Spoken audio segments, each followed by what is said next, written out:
sommes vraiment ravis d'abord de sa visite. Nous voulons vraiment qu'il nous a promis qu'il va le faire. Nous avons confiance en lui, c'est pour cela que nous l'avons invité aujourd'hui sur le site. Donc il est venu, maintenant il a vu. Donc sûrement, il nous a promis, il a dit dans 48 heures. Est-ce que c'était nécessaire de venir?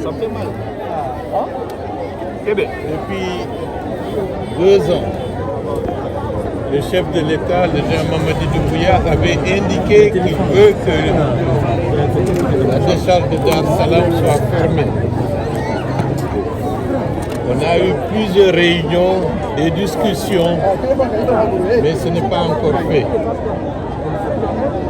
Aujourd'hui, il est indispensable que les instructions du président pour la fermeture de la décharge, que ces instructions soient appliquées le plus rapidement possible.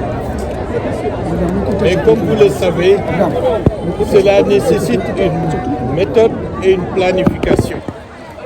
C'est la raison pour laquelle, avec cette forte saison des pluies, avec des inondations, ce qui est urgent et ce que j'ai demandé au président de la délégation spéciale, au quartier et à l'ANSP, de nous indiquer les zones les plus sensibles, les zones de risque au cas où il y aurait eu éboulement.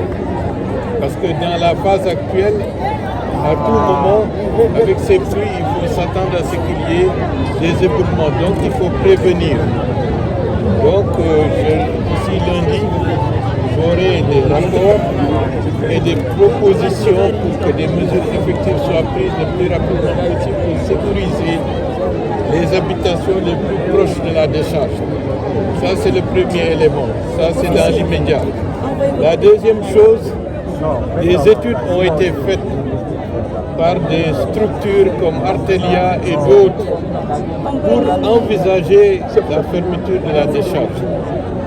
On va les réunir rapidement pour qu'ils continuent de mener les études pour savoir quels sont les financements nécessaires, quelles sont les actions que le gouvernement devra faire pour la fermeture de la décharge le plus rapidement possible. La troisième chose qui sera immédiate aussi, il faut gérer l'assainissement de la ville de Conakry. L'assainissement de la ville de Conakry pose beaucoup de problèmes. Et avec le ministère de l'administration du territoire et d'autres responsables et civils et militaires, nous allons nous réunir la semaine prochaine pour arrêter de manière définitive la ligne d'action qui nous permettra de faire appel à des secteurs privés performants qui en ont l'expertise pour la gestion de l'assainissement de la ville de Conakry, qui ira jusqu'au traitement des déchets. Il ne s'agit pas de collecter et de jeter quelque part, il s'agira à partir de ce moment-là de collecter, de faire le transit, de faire le tri et de transformer. Certains déchets vont être transformés en engrais, d'autres en énergie et d'autres seront enfouis. C'est ce process que nous voulons, pas un process qui consiste à collecter et à les jeter quelque part. Donc ça se fera dans les meilleurs délais, mais cela nécessite toute une procédure qui va être engagée. Mais en ce qui concerne la décharge, des instructions vont être prises pour que le plus rapidement possible pour que cette décharge soit fermée. Maintenant, je sais que des gens vivent autour de l'activité de la décharge, qu'ils sachent que derrière l'assainissement, derrière une collecte organisée, il y a des milliers d'emplois qui vont être générés dans les quartiers. Et nous allons organiser cela pour que le traitement des déchets, que la collecte des déchets puisse être source de création d'emplois, surtout pour les jeunes, dans tous les quartiers de la capitale. Et la transformation permettra d'avoir une capitale propre, une ville où les habitants seront en bonne santé, avec moins de risques lorsqu'on regarde ce qui est là. On a des frayeurs en tant que père de famille, parce que chaque jour, quelque chose peut arriver et nous souhaitons que rien n'arrive durant cette saison afin que nous déployions toutes les mesures nécessaires pour la fermeture, pour le traitement des déchets et pour rendre Conakry ville propre dans un avenir le plus proche possible. Merci beaucoup. À très bientôt. Nous sommes vraiment ravis d'abord de sa visite. Nous voulons vraiment qu'il nous a promis qu'il va le faire. Nous avons confiance en lui. C'est pour cela que nous l'avons invité aujourd'hui sur le site. Donc il est venu, maintenant il a vu. Donc sûrement, il nous a promis, il a dit dans 48 heures, il va faire des études approfondies pour ce dépotoir. Nous comptons vraiment sur lui. Comment vous vous appelez? Moi c'est Abou Hamza, je suis le vice-coordinateur de la jeunesse de Dar es Salaam. Bonne chance. Merci.